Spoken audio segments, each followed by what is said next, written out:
નમસ્કાર, હું છું પૂજા નિષાદ અને ગુજરાતની વાતમાં આપનું સ્વાગત છે. શરૂઆત મુખ્ય અને વિશેષ સમાચારો પર.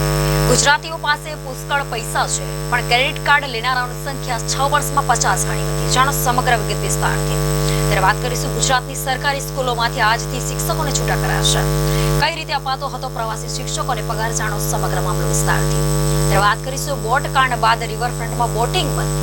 અમદાવાદ મહાનગરપાલિકાને અચાનક યાદ આવ્યું કે પોલીસ ક્લિયરન્સ નથી. અત્યાર સુધી કોની પરવાનગીથી ચાલતું હતું બોટિંગ? જાણો ગુજરાતમાંથી અયોધ્યા જવા કેટલી છે ટ્રેન, ત્યારે ઉપડશે શું છે ભાડું, સમગ્ર ચર્ચા વિસ્તારથી. માત્ર 10 રૂપિયામાં મેળવો જન્મનો દાખલો, ગુજરાતના આ શહેર સાથે જોડાયા દેશવ્યાપી મહાકૌભાંડના તાર, જાણો સમગ્ર વિસ્તારથી. સુરતના એસજીએસટી ભવનમાં ભ્રષ્ટાચાર, અધિકારીઓ પર લાગ્યો 1.5 થી 2% કમિશન માંગવાનો આક્ષેપ, જાણો વિગત, સમાચાર વિગતવાર.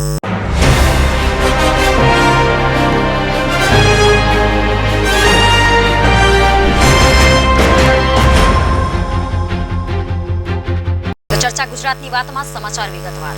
સુરત સ્થિત અગ્રણી રિયલ એસ્ટેટ ડેવલપર ગ્રીન ગ્રુપે સોમવારે અયોધ્યામાં ભગવાન રામ મંદિરના પ્રાણ પ્રતિષ્ઠા મહોત્સવ યાદગાર બનાવવા એક વિશેષ ઓફરની જાહેરાત કરી હતી. આ ઓફર મુજબ આગામી 30 દિવસમાં વેસુમાં ગ્રીન ગ્રુપના સ્વપ્નભૂમિ પ્રોજેક્ટમાં ઘર ખરીદનારાઓને 1 વર્ષ માટે ઈએમઆઈ ચૂકવવાનો રહેશે નહીં અને જીએસટી પણ ચૂકવવામાંથી પણ મુક્તિ આપવામાં આવી છે. જાણો સમગ્ર વિગત વિસ્તારથી. રામ મંદિરના ઉદ્ઘાટન સાથે ભારતની ધાર્મિક અને આધ્યાત્મિક યાત્રાના મહત્વપૂર્ણ પ્રસંગને યાદગાર બનાવવા માટે 22 જાન્યુઆરીએ શરૂ કરવામાં આવેલી વિશેષ ઓફરના જાહેરાતના કલાકોમાં 85 જેટલા મુલાકાતીઓ પ્રોજેક્ટની મુલાકાતે આવ્યા અને અભૂતપૂર્વ પ્રતિસાદ મળ્યો હતો. ઉલ્લેખનીય છે કે ગ્રીન ગ્રુપે 30 દિવસીય આ અભિયાનના પ્રથમ દિવસે જ 15 ફ્લેટ માટે બુકિંગ પણ મેળવ્યા. ગ્રીન ગ્રુપના સ્થાપક અને ચેરમેન અલ્પેશ કોટડિયાએ જણાવ્યું હતું કે અમારી વિશિષ્ટ યોજનાને આટલો સકારાત્મક પ્રતિસાદ જોઈને અમે ખૂબ જ ખુશ છીએ. તે ઘર ખરીદનારાઓની ગ્રીન ગ્રુપમાં વિશ્વાસ દર્શાવે છે. રામ મંદિરના અભિષેકનો ઐતિહાસિક પ્રસંગ ભગવાન રામના લાખો ભક્તો માટે 500 વર્ષથી વધુની પ્રતીક્ષાનો અંત લાવ્યો છે. આ ઓફરે પ્રસંગની ઉજવણી કરવાનો અમારો પ્રયાસ છે અને ગ્રાહકોને વિશિષ્ટ લાભો સાથે તેમના સપનાના ઘરની ઇંતજારનો અંત લાવવાની તક પૂરી પાડે છે. સ્વપ્ન ભૂમિ પ્રોજેક્ટમાં વૈભવી 3 BHK પ્રીમિયમ ફ્લેટોનો સમાવેશ થાય છે, જે 100% વાસ્તુ અનુરૂપ છે. આ પ્રોજેક્ટ સુરત એરપોર્ટથી માત્ર 6 કિલોમીટર અને વિશ્વની સૌથી મોટી ઓફિસ બિલ્ડિંગ સુરત ડાયમંડ બુર્જથી માત્ર 2.5 કિલોમીટર સ્થિત છે. પ્રોજેક્ટની આસપાસ ઘણી શાળાઓ અને કોલેજો આવેલી છે. Ready to move in apartment સાથેનો સ્વપ્ન ભૂમિ પ્રોજેક્ટ બાસ્કેટબોલ અને વોલીબોલ કોર્ટ, બાળકોનો રમતનો વિસ્તાર, બેન્ક્વેટ હોલ, રોમન શૈલીની લાઉન્જ, શિવ મંદિર, જૈન મંદિર, સ્ટીમ અને સોના, જેકુઝી, જોગિંગ ટ્રેક અને યોગ અને એરોબિક્સ સ્થળ, swimming pool, gymnasium, garden, cricket pitch અને લાઇબ્રેરી સહિતની સુવિધાઓ સાથે ઉપલબ્ધ છે. ઘર ખરીદવા માટે ઉત્સુક લોકો સ્વપ્ન ભૂમિમાં તેમના સપનાનું ઘર ખરીદવા માટે મર્યાદિત સમયની વિશેષ ઓફરનો લાભ લઈ શકે છે અને ઘર ખરીદીના પ્રસંગને પણ યાદગાર બનાવી શકે છે. ગુજરાત એ સુખી સંપન્ન રાજ્ય કહેવાય છે. ગુજરાતીઓ પાસે પુષ્કળ પૈસા એવું કહેવાય છે, પરંતુ પૈસાદાર ગુજરાતમાં કેટલાય દેવાદાર પણ છે, કારણ કે ગુજરાતમાં હવે ક્રેડિટ કાર્ડ, પર્સનલ લોન ઉપયોગમાં વધી રહ્યું છે. એક આંકડા મુજબ ગુજરાતમાં ક્રેડિટ કાર્ડ ધરાવતા લોકોની સંખ્યા 50 ગણી વધીને 27 લાખને પાર થઈ ગઈ છે, જે બતાવે છે કે ગુજરાતમાં ક્રેડિટ કાર્ડ ધારકોની સંખ્યા એકાએક વધી ગઈ છે. તાજેતરમાં રિઝર્વ બેંક ઓફ ઇન્ડિયાએ બેન્કિંગ અને નોન બેન્કિંગ ફાઇનાન્સ કંપનીઓ દ્વારા છૂટ આપવામાં આવી હતી પર્સનલ લોન અને ચિંતા વ્યક્ત કરી છે, કારણ કે 2023ના વર્ષમાં પર્સનલ લોનનું પ્રમાણ 3.5 ગણું અને ક્રેડિટ કાર્ડનું પ્રમાણ 3.8% વધી ગયું છે. જો કે માત્ર ગુજરાતમાં જ વ્યક્તિગત લોનનું પ્રમાણ 2.5% વધ્યું છે. સાથે ગુજરાતીઓ ક્રેડિટ કાર્ડનો પણ બેફામ ઉપયોગ કરતા થયા છે. દેશમાં ક્રેડિટ કાર્ડ ધારકોની સંખ્યા 3 ગણી વધી છે, પરંતુ માત્ર ગુજરાતમાં આ સંખ્યા 50 ગણી વધી છે. ગુજરાતમાં ક્રેડિટ કાર્ડ ધારકોની સંખ્યા 54,742 હતી, જે 50% વધી ગઈ છે અને 2023માં 27,19,819 થઈ ગઈ છે. આ ભેદ 2017 થી 2023માં માત્ર છે. માત્ર 6 વર્ષના ગાળામાં આ ઉછાળો આવ્યો છે. આ જ રીતે ક્રેડિટ કાર્ડ પર બાકી રકમ જૂન 2017માં માત્ર 199 કરોડ હતી. તે વધીને હવે 2023માં 7,301 કરોડ થઈ ગઈ છે. આમ આંકડા બતાવે છે કે ગુજરાતમાં પર્સનલ લોન અને ક્રેડિટ કાર્ડમાં સરેરાશ બાકી લેણામાં તીવ્ર ઘટાડો જોવા મળ્યો હતો. ગુજરાતમાં પર્સનલ લોન લેનારાઓની સંખ્યા પણ વધી ગઈ છે, પરંતુ સરેરાશ બાકી રકમમાં ઘટાડો જોવા મળ્યો છે. ગુજરાતમાં સપ્ટેમ્બર 2023ના બાકી પર્સનલ લોન 2,46,707 હતી, જે જૂન 2017માં 3,22,707 હતી, જેમ લગભગ 24% ઘટાડો બતાવે છે. સામે ક્રેડિટ કાર્ડમાં સરેરાશ બાકી ઘટાડો પણ સૂચવે છે. આ રકમ 36,264 થઈ ગઈ છે. એટલે કે ક્રેડિટ કાર્ડ ધારકોની સંખ્યામાં જંગી વધારાના કારણે કુલ બાકી રકમમાં પણ ઉછાળો આવ્યા હોવાનું કહેવાય છે. રાજ્યભરની સરકારી અને ગ્રાન્ડ ઇન એડ સ્કૂલોમાં પ્રવાસી શિક્ષકોના બદલે જ્ઞાન સહાયક શિક્ષકોની નીતિ લાવીને ભરતી હાથ ધરવાનું સરકારે નક્કી કર્યું હતું, જેના પરિણામે ગ્રાન્ટેડ માધ્યમિક અને ઉચ્ચતર માધ્યમિક સ્કૂલના આશરે 4,300 પ્રવાસી શિક્ષકોને 23 જાન્યુઆરીથી છૂટા કરવાનો રાજ્યના શિક્ષણ વિભાગે નિર્ણય કર્યો છે. શિક્ષણ જગત અને રાજ્યની સરકારી સ્કૂલોમાં ભણાવતા ગુજરાતના શિક્ષકો માટે આ સમાચાર ખૂબ જ મહત્વના બની શકે છે, કારણ કે ગુજરાત સરકારે શિક્ષણ વિભાગ અંતર્ગત ખૂબ જ મોટો નિર્ણય લીધો છે. રાજ્યમાં જ્ઞાન સહાયકોની ભરતી થઈ જતા પ્રવાસી શિક્ષક આજથી છૂટા કરવાનો નિર્ણય લેવાયો છે, જેના પગલે ગુજરાત રાજ્યની સરકારી સ્કૂલોમાંથી 4,300 પ્રવાસી શિક્ષકોને આજથી છૂટા કરવામાં આવશે. રાજ્યભરની સરકારી અને ગ્રાન્ટ ઇન એડ સ્કૂલોમાં પ્રવાસી શિક્ષકોના બદલે જ્ઞાન સહાયક શિક્ષકોની નીતિ લાવીને ભરતી હાથ ધરવાનું સરકારે નક્કી કર્યું હતું, જેના પરિણામે ગ્રાન્ટેડ માધ્યમિક અને ઉચ્ચતર માધ્યમિક સ્કૂલના આશરે 4,300 પ્રવાસી શિક્ષકોને 23 જાન્યુઆરીથી છૂટા કરવાનો રાજ્યના શિક્ષણ વિભાગે નિર્ણય કર્યો છે. જોકે મોટા ભાગના પ્રવાસી શિક્ષકો જ્ઞાન સહાયક તરીકે પસંદ કરાયા હતા. માધ્યમિકમાં 4,200 અને ઉચ્ચતર માધ્યમિકમાં 3,500 જ્ઞાન સહાયકોની ભરતી કરાઈ હતી. ઉલ્લેખનીય છે કે જ્ઞાન સહાયકોની ભરતી મોડું થવા ન લીધે શિક્ષણ વિભાગે 27 જુલાઈ 2023ના ઠરાવથી શૈક્ષણિક વર્ષ 2023 અને 24 માટે પ્રવાસી શિક્ષકોને 6 મહિનાનો સમય વધાર્યો હતો. આ શિક્ષકોની વધારેલી સમય મર્યાદા 23 જાન્યુઆરી પૂર્ણ થઈ ગઈ છે. તેથી રાજ્યભરની સરકારી સ્કૂલોમાં ભણાવતા પ્રવાસી શિક્ષકોને 24 જાન્યુઆરીથી છૂટા કરાશે. અગાઉ જ્ઞાન સહાયકોની જગ્યા પર સરકાર દ્વારા પ્રવાસી શિક્ષકોની ફાળવણી કરવામાં આવી હતી. સરકાર દ્વારા જ્ઞાન સહાયકની ભરતી કરાતા તબક્કાવાર પ્રવાસી શિક્ષકોને છૂટા કરાયા હતા. અગાઉ જ્ઞાન સહાયકોની ભરતી થવામાં સમય જાય તેમ હોવાથી શિક્ષણ વિભાગે 27 જુલાઈ 2023ના ઠરાવથી શૈક્ષણિક વર્ષ 2023 અને 24 માટે પ્રવાસી શિક્ષકોને વધુ 6 મહિના માટે યથાવત રાખવાનો નિર્ણય લીધો હતો. દરમિયાન સરકારે જ્ઞાન સહાયકોની ભરતી સરકારે હાથ ધરી હતી. અત્યાર સુધીમાં માધ્યમિકમાં 4,200 અને ઉચ્ચતર માધ્યમિકમાં 3,500 જ્ઞાન સહાયકોની ભરતી કરાઈ છે. બીજી બાજુ 6 મહિના માટે પ્રવાસી શિક્ષકોની વધારેલી સમય મર્યાદા 23 જાન્યુઆરી પૂરી થાય છે. આથી સરકારે ગ્રાન્ટેડ માધ્યમિકના 1,800 અને ગ્રાન્ટેડ ઉચ્ચતર માધ્યમિકના 2,500 મળીને 4,300 પ્રવાસી શિક્ષકોને 24 જાન્યુઆરીથી છૂટા કરવાનું નક્કી કર્યું છે. પ્રવાસી શિક્ષકોને તાસ દીઠ પગાર આપતો હતો, જેની જગ્યાએ હવે જ્ઞાન સહાયકોની ફિક્સ પગારથી ભરતી કરાઈ રહી છે. પ્રાથમિક સ્કૂલના જ્ઞાન સહાયકોને 21,000, માધ્યમિક સ્કૂલના જ્ઞાન સહાયકોને માસિક 24,000 અને ઉચ્ચતર માધ્યમિક સ્કૂલના જ્ઞાન સહાયકોને 26,000 પગાર આપવામાં આવશે. વડોદરામાં થયેલા બોટ કાંડ બાદ અમદાવાદ મ્યુનિસિપલ કોર્પોરેશનમાં ફફડાટ ફેલાયો છે. નામોસીથી બચવા રિવરફ્રન્ટ પરનું બોટિંગ બંધ કરાયું છે. સવાલ એ થાય છે કે અત્યાર સુધી કોની પરવાનગીથી ચાલતું હતું બોટિંગ? અમદાવાદમાં લાંબા સમયથી સાબરમતી રિવરફ્રન્ટ ખાતે બોટિંગ એક્ટિવિટી ચાલતી આવે છે. છેલ્લા કેટલાય સમયથી બર્થડે હોય કે મેરેજ એનિવર્સરી લોકો 5,000 થી 15,000 રૂપિયા સુધીની રકમ ખર્ચીને રિવરફ્રન્ટમાં બોટિંગની મજા માણતા હોય છે. સાબરમતીમાં સિંગાપોરનો નજારો ઉતારવાનું સરકારનું વર્ષો જૂનું સપનું પણ રહ્યું છે. અગાઉ સત્તાધીશો વારંવાર આવી વિકાસની વાતો કરતા રહ્યા છે. જોકે હાલમાં જ અમદાવાદ મ્યુનિસિપલ કોર્પોરેશનને અચાનક યાદ આવી ગઈ, ભાઈ આ રિવરફ્રન્ટ બોટિંગમાં તો પોલીસ ક્લિયરન્સ લેવું પડે. બોટિંગ માટેનું પોલીસ ક્લિયરન્સ સર્ટિફિકેટ તો આપણી પાસે છે નહીં, એટલે હાલ પૂરતું આપણે સાબરમતી રિવરફ્રન્ટમાં બોટિંગ બંધ કરવું પડશે. છે ને બાકી આપણી મહાન મહાનગરપાલિકા અને એના મહાન સત્તાધીશો. સવાલ એ પણ થાય છે કે અત્યાર સુધી શું અમદાવાદ મહાનગરપાલિકાનું તંત્ર ઘોરતું હતું? અત્યાર સુધી જે લોકો આ બોટમાં બેસીને ફર્યા એમની સુરક્ષાનું શું? કોઈ ઘટના બની હોત તો કોણ જવાબદાર હોત? અને અચાનક જ એએમસીને કેમ યાદ આવ્યું કે સાબરમતી રિવરફ્રન્ટ બોટિંગમાં પોલીસ ક્લિયરન્સ નથી? અત્યાર સુધી કોની રહેમ નજર હેઠળ આ બોટિંગ ચાલતું હતું? ઉલ્લેખનીય છે કે હાલમાં જ સ્કૂલના પ્રવાસ દરમિયાન વડોદરામાં એક મોટી દુર્ઘટના ઘટી હતી, જેમાં વડોદરાના હરણી તળાવમાં બોટમાં સવાર વિદ્યાર્થીઓ અને શિક્ષકો, 12 વિદ્યાર્થીઓ અને 2 શિક્ષકો સહિત 14 લોકોના મોત થયા હતા. આ દુર્ઘટનામાં પણ બોટની કેપેસિટી કરતા બમણાથી પણ વધારે લોકો એમાં સવાર હતા. હાલ સરકારે આ મામલામાં ઉચ્ચ અધિકારીઓની ટીમ બનાવીને કડક તપાસના આદેશ કર્યા છે. આ બધું જોઈને અમદાવાદ મ્યુનિસિપલ કોર્પોરેશનના પગ હેઠળ રેલો આવ્યા છે. આપણો વારો પણ આવી શકે છે, એટલે આ સૂતેલું તંત્ર અચાનક જ જાગી ઉઠ્યું છે. બીજી તરફ વાત એવી પણ સામે આવી છે કે હાલ અમદાવાદ રિવરફ્રન્ટમાં બોટિંગ માટે પ્રવાસીઓની સુરક્ષા સંબંધી તમામ સુવિધાઓ ઉપલબ્ધ છે, પણ પોલીસ ક્લિયરન્સ ન હતું, એટલે બોટિંગ બંધ કરવામાં આવ્યું છે. તંત્રના નિર્ણય બાદ ગંભીર પ્રશ્નો ઉઠી રહ્યા છે. અત્યાર સુધી કેમ પોલીસ ક્લિયરન્સ મામલે તપાસ ન કરાઈ? કોની ભલામણથી પોલીસ ક્લિયરન્સ સર્ટિફિકેટ મામલે ચૂપકીદી સેવાઈ? પોલીસ ક્લિયરન્સ ન હતું તો બોટિંગ એક્ટિવિટી કેમ ચાલુ રખાઈ? હંમેશાની જેમ આવા અનેક સવાલોના ઘેરામાં હાલ અમદાવાદ મ્યુનિસિપલ કોર્પોરેશન ઘેરાયેલું છે. તેથી જ હવે તંત્ર પોતાના બચાવ માટે ઘોડા છૂટી ગયા બાદ તબેલાની તાળા મારવા જેવી વાત કરી રહ્યું છે. ગુજરાતના ખેડા જિલ્લામાં વર્ષ 2022માં એક ગરબાના કાર્યક્રમ દરમિયાન વિવાદ થયો હતો અને આ મામલે પોલીસે કેટલાક વિધર્મી લોકોની અટકાયત કરી હતી અને પછી બાદમાં આ યુવકોને થાંભલા સાથે માર મારવામાં આવ્યો હતો, જેનો વિડીયો પણ સોશિયલ મીડિયામાં ખૂબ વાયરલ થયો હતો.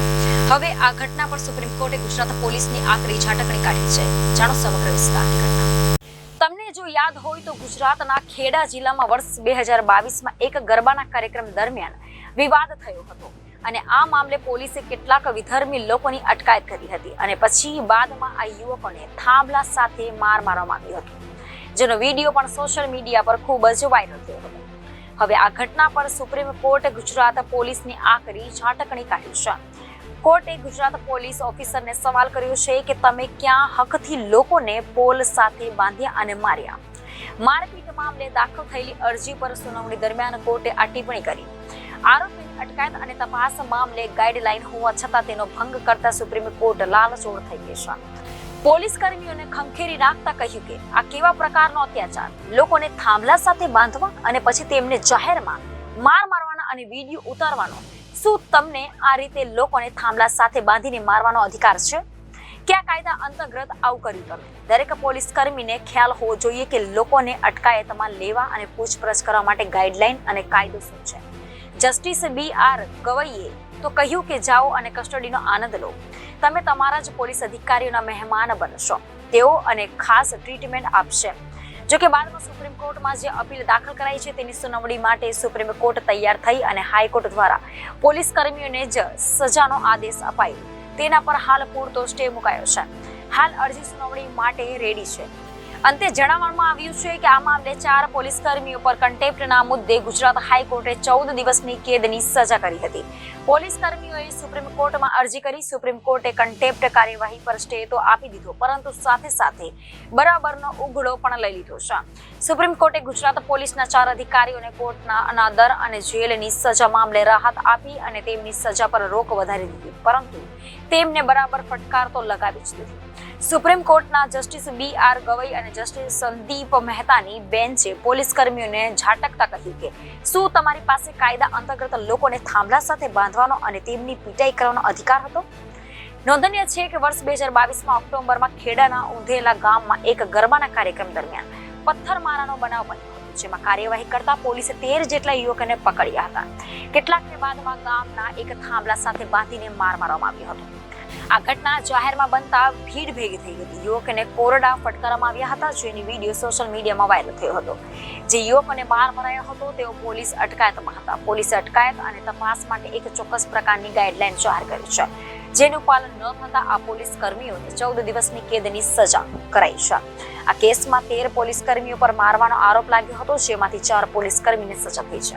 જો તમે પણ અયોધ્યા જવા માટે વિચારી રહ્યા છો તો ભારતીય રેલવેએ ટ્રેનનો કાફલો ગુજરાત માટે ખડકી દીધો છે. ટ્રેનની સાથે ફ્લાઇટની પણ સુવિધાઓ ગુજરાતને મળી રહી છે. ત્યારે આવો જોઈએ ગુજરાતમાં કઈ ટ્રેન અને કઈ ફ્લાઇટ સીધી પહોંચાડશે અયોધ્યા. અયોધ્યામાં ભગવાનની પ્રાણ પ્રતિષ્ઠા બાદ અયોધ્યામાં તો જાણે ઘોડાપૂર મળ્યું. એટલી ભીડ ઉમડી કે અયોધ્યા આવતી બસોને રસ્તામાં જ રોકી દેવાયું. હજારો નહીં પણ લાખોની સંખ્યામાં રામ ભક્તો ઉમળતા મંદિર પરિસર ઉભરાઈ ગયું છે. પોલીસને પણ પરસેલો વળી ગયો છે. જો તમે પણ અયોધ્યા જવા માટે વિચાર કરી રહ્યા છો તો ભારતીય રેલવે ટ્રેનનો કાફલો ગુજરાત માટે ખડકી દીધો છે. ટ્રેનની સાથે ફ્લાઇટની પણ સુવિધાઓ ગુજરાતને મળી રહી છે. ત્યારે આવો જાણીએ ગુજરાતમાંથી કઈ ટ્રેન અને કઈ ફ્લાઇટ સીધા પહોંચાડશે અયોધ્યા. જો તમે પણ પ્રભુ રામના દર્શન કરવા માટે અયોધ્યા જવાની તૈયારી કરી રહ્યા છો તો તમારા માટે ભારતીય રેલવે અનેક ટ્રેનોની સુવિધા શરૂ કરી દીધી છે. કેન્દ્ર સરકારે રામલાલાના દર્શન માટે જવા ઈચ્છતા યાત્રિકો માટે અનેક વિશેષ ટ્રેનોની જાહેરાત કરી છે. સમગ્ર દેશમાંથી અયોધ્યા પહોંચવા માટે 200 વિશેષ ટ્રેન દોડાવશે. તેમાં સૌથી વધુ ટ્રેન પશ્ચિમ રેલવેને મળી છે. દેશમાં સૌથી વધુ 88 ટ્રેન આપણા ગુજરાતમાંથી રવાના થશે.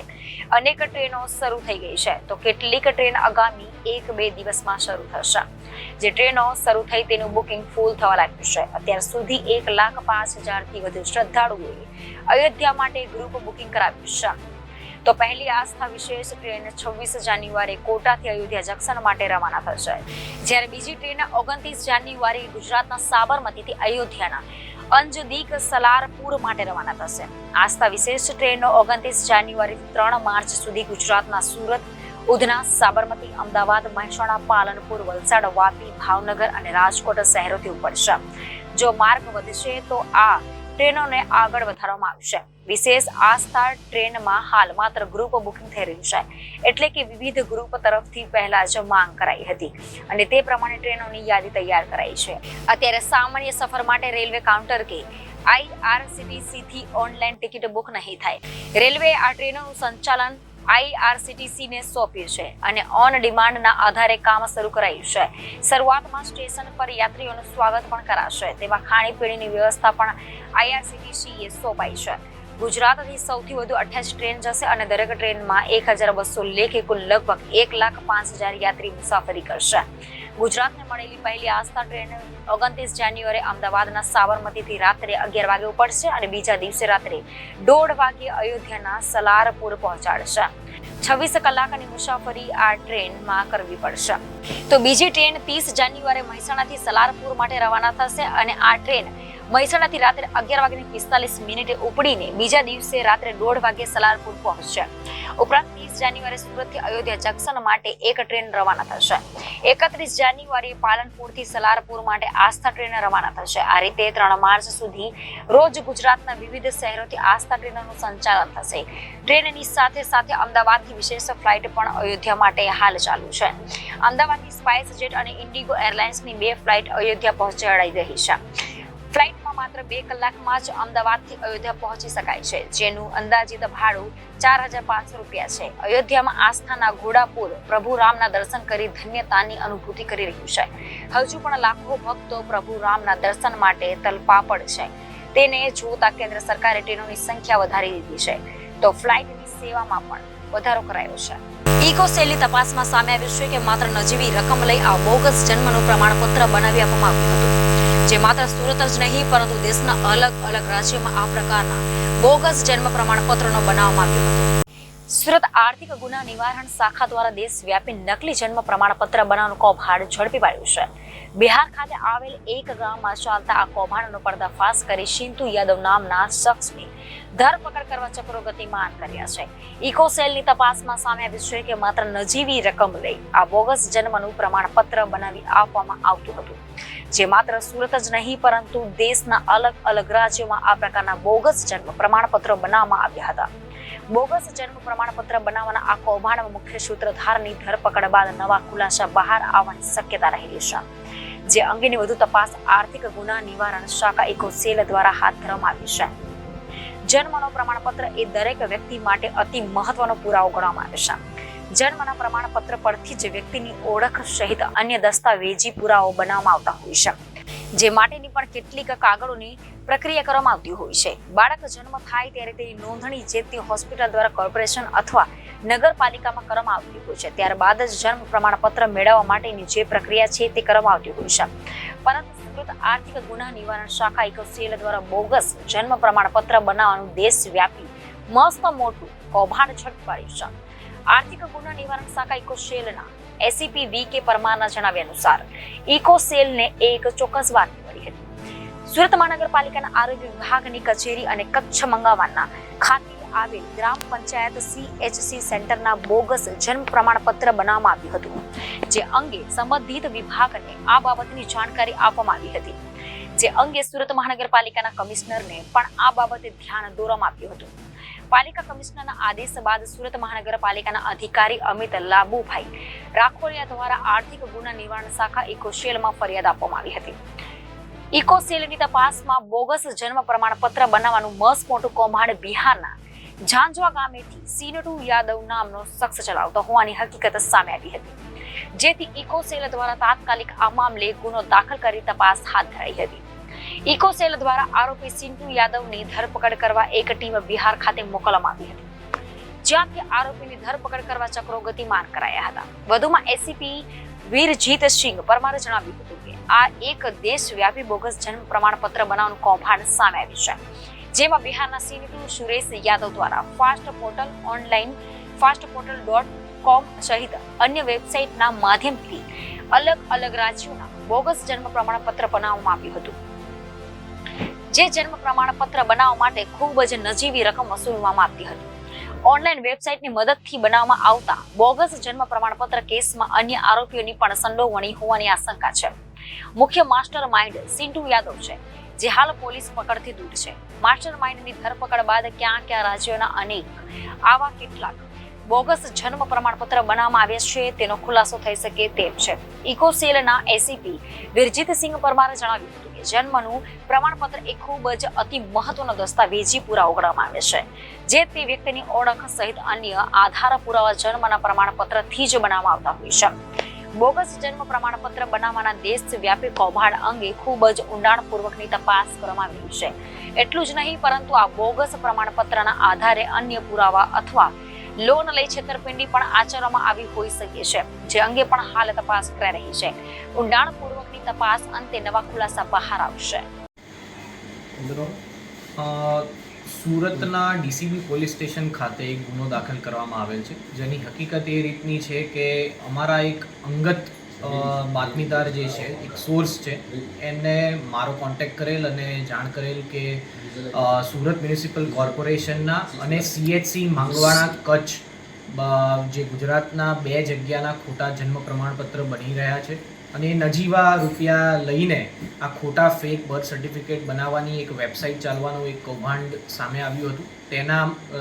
તેનાથી સુરત પોલીસ કમિશનર પણ ખૂબ જ આમાં એક્ટિવ થઈ સુરત મ્યુનિસિપલ કમિશનર સાહેબશ્રીને પણ આની જાણ કરવામાં આવેલ અને ઓફિશિયલ કોમ્યુનિકેશન એસ્ટાબ્લિશ થતાં સુરત મ્યુનિસિપલ કોર્પોરેશનને પણ વરાછા ઝોનમાં આવો એક કિસ્સો ધ્યાનમાં આવતા સુરત મ્યુનિસિપલ કોર્પોરેશન અને ઇકોનોમિક ઓફેન્સ સેલ સુરતની ટીમે ભેગા મળી આમાં એક SMCના એમ્પ્લોય દ્વારા એક ફરિયાદ દાખલ કરવામાં આવેલ અને જ્યારે આનું આખું ટેકનિકલ એનાલિસિસ ને બધું કરવામાં આવેલ ત્યારે જાણકારી મળેલ કે આખું કૌભાંડ બિહારથી ચાલવામાં આવતું હતું અને આ સિર્ફ રાજ્યવ્યાપી નથી, પણ આ ઇન્ડિયાના દરેક સ્ટેટના અલગ અલગ હોસ્પિટલ એડ કરીને ખોટા જન્મ પ્રમાણપત્ર બનાવવાનું એક કૌભાંડ છે. આનું એક FIR દાખલ કરવામાં આવી છે. fastportal.online નામની વેબસાઇટ છે, જેને એક આરોપી બિહારથી ચલાવતો હતો. જજ્જા બિહારનું જે ઝારખંડ બોર્ડરમાં આવેલું છે આ રિજિયન, ત્યાંથી એને એપ્રિહેન્ડ કરવાની કોશિશ અત્યારે કાર્યવાહી ચાલી રહી છે અને પ્રિલિમિનરી હકીકત આવી છે કે આ fastportal.online સિવાય બીજી બધી ઘણી બધી વેબસાઇટ્સ ઓપન કરીને અને જે ગવર્મેન્ટની વેબસાઇટ્સ હોય તેવો એક આભાસ કરાવીને આ વેબસાઇટ્સ ચાલીને લોકોને છેતરતો હતો. સર, કેટલા રૂપિયામાં બનાવવામાં આવતો હતો? હાલ કેટલા રૂપિયામાં આ આખું કૌભાંડ એક જન્મ પ્રમાણપત્ર કઈ રીતના બનાવતા હતા અને એની જે મની ટ્રેલ ફાઇન્ડ કરવાની આખી કોશિશ ચાલી રહી છે. મીનવાઇલ નજીવા જેટલા અમાઉન્ટમાં આ એક જન્મ પ્રમાણપત્ર બનાવી શકતા હતા, એટલી અત્યારે પ્રિલિમિનરી માહિતી મળે છે. સર, માત્ર જન્મ દાખલો જ છે કે અન્ય પણ છે કોઈ? અત્યારે જે ઓનલાઈન જે વેબસાઇટ મળી છે તેમાં તો ખાસ જન્મ પ્રમાણપત્ર જ બનાવવાની અત્યારે સામે આવ્યું છે. બહારનું હજી બીજી કોઈ વસ્તુ જાણકારી કેટલી ગંભીર બાબત છે કે આટલું છેડછાડ કરે? જન્મ પ્રમાણપત્ર છે એક બેઝિક સપોર્ટિંગ ડોક્યુમેન્ટ છે. બીજા ઘણા બધા ડોક્યુમેન્ટ્સ લેવા માટે, જેમ કે આધાર કાર્ડ છે કે પછી પાસપોર્ટનું ક્યારેક વેરિફિકેશન થતું હોય, એમ્પ્લોયમેન્ટ છે, ઘણી સ્કૂલ લિવિંગ સર્ટિફિકેટ્સ હોય છે, સ્કૂલમાં દાખલો લેવાનો હોય છે, કોઈ પણ વસ્તુમાં બર્થ સર્ટિફિકેટ એક બેઝિક ડોક્યુમેન્ટ છે. This is the first identity of any citizen of India. એટલે એ જ્યારે જો ખોટું બનતું હોય તો એના આધારે જો કોઈ બીજા ખોટા ડોક્યુમેન્ટ્સ બની શકે કે તેમ તેની બાજુની તપાસ ચાલુ છે.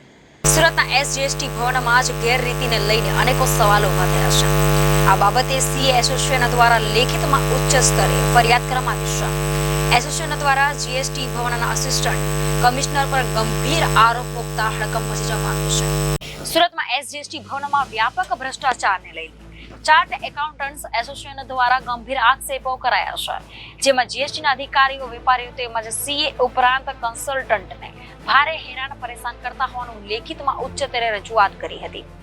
તેમજ જીએસટી ભવનના આસિસ્ટન્ટ કમિશનર પર ગંભીર આક્ષેપો લગાવવામાં આવ્યા છે કે આ બાબતે સીએ એસોસિએશન દ્વારા ઉચ્ચ સ્તરે રજૂઆત કરી ત્યારે વેપારીઓ દ્વારા નવો નંબર લેવો હોય કે નંબર રદ કરવો હોય તેમાં પણ અધિકારીઓ દ્વારા કડકી કરવામાં આવતી હોવાની એસોસિએશન દ્વારા કેન્દ્રીય નાણાં મંત્રી, central board of indirect taxes તેમજ કમિશનર સમીર વકીલને રજૂઆત કરવામાં આવતા કચેરીમાં હડકંપ મચી જવા પામ્યો છે. તો આ બાબતે ઉચ્ચ અધિકારીએ જણાવ્યું હતું કે આવા કોઈ પણ આક્ષેપો મારા ધ્યાન પર નથી. તેમજ સીએ એસોસિએશન દ્વારા રિફંડ મુદ્દે અધિકારીઓ 1.5થી 2% માંગ કરતા હોવાનો આક્ષેપ પણ કરવામાં આવ્યો છે. ત્યારે રિફંડની રકમ મોટી હોવાથી અમુક વેપારીઓ પોતાના રૂપિયા કઢાવવા માટે ટકાવારી આપવા રાજી થઈ જતા હોય છે.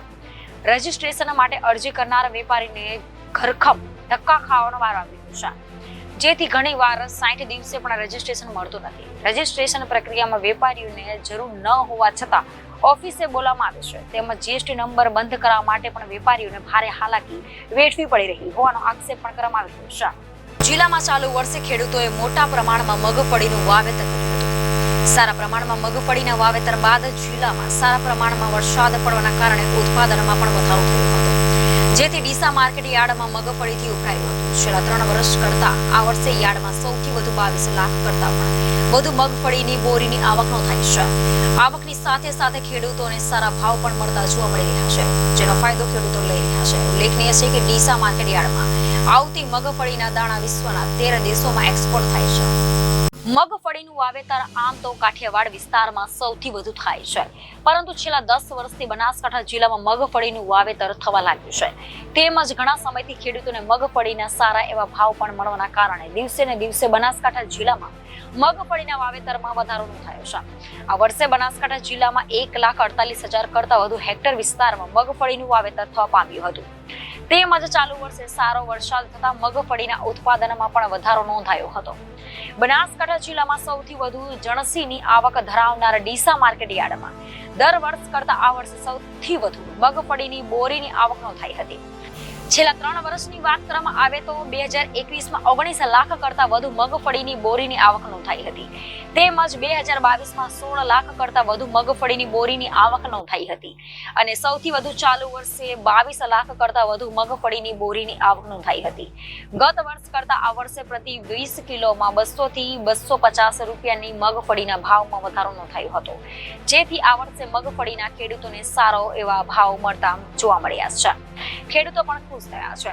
બનાસકાંઠા જિલ્લાનું ડીસા એ બટાકા હબ તરીકે સમગ્ર દેશમાં પ્રખ્યાત છે અને ડીસા નગરીના બટાકા પણ અલગ અલગ દેશોમાં એક્સપોર્ટ થાય છે. તેમજ ડીસાની મગફળીના દાણા પણ એક્સપોર્ટના માધ્યમથી વિશ્વના 13 દેશો જેમાં ચીન, Brazil, Vietnam, Argentina, Malaysia, Indonesia, Philippines, Thailand તેમજ ગલ્ફ કન્ટ્રીમાં તુર્કી, બેલારો, રશિયા તેમજ યુક્રેન જેવા દેશોમાં ડીસા યાર્ડમાં આવતી મગફળીના દાણા એક્સપોર્ટરોના માધ્યમથી એક્સપોર્ટ થાય છે.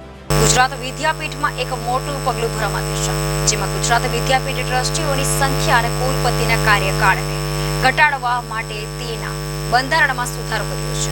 ગયા મહિનાથી લાગુ થયેલા સુધારા મુજબ ગુજરાત વિદ્યાપીઠ ગવર્નિંગ કાઉન્સિલ અથવા મંડળે તેના બોર્ડમાં સભ્યોની સંખ્યા 25 થી ઘટાડીને 17 કરી છે. જો કે તેમનો કાર્યકાળ 3 થી વધારીને 5 વર્ષ કરાયો છે. તો ચાન્સેલરનો કાર્યકાળ જે આજીવન હતો તે ફિક્સ 5 વર્ષનો નિશ્ચિત કર્યો છે.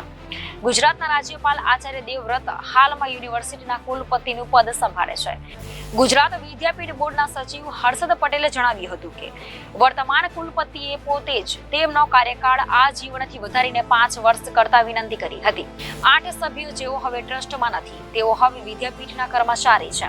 આ તમામ સભ્યો બોર્ડની બેઠકમાં પણ હતા, જેમણે સુધારાને મંજૂરી આપી અને સંમતિ આપી. હવેથી બોર્ડમાં ફક્ત ટ્રસ્ટી હશે અને કોઈ કર્મચારી નહીં હોય. સંશોધિત બંધારણ જણાવે છે કે 8 માંથી 6 વર્તમાન કર્મચારીઓ જગદીશચંદ્ર સાવલિયા, જગદીશચંદ્ર ગોથી, અરુણભાઈ જીયાંધી, નરેશભાઈ ચૌહાણ, પ્રવીણકુમાર શર્મા, મેહુલભાઈ પટેલનો કાર્યકાળ 31 માર્ચ 2024ના રોજ સમાપ્ત થશે.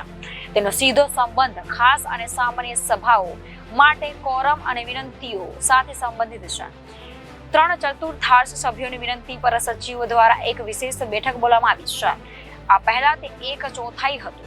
આ જ રીતે સામાન્ય સભામાં કોરમને 1/4 થી ઘટાડીને 1/3 કરી દેવામાં આવ્યું છે.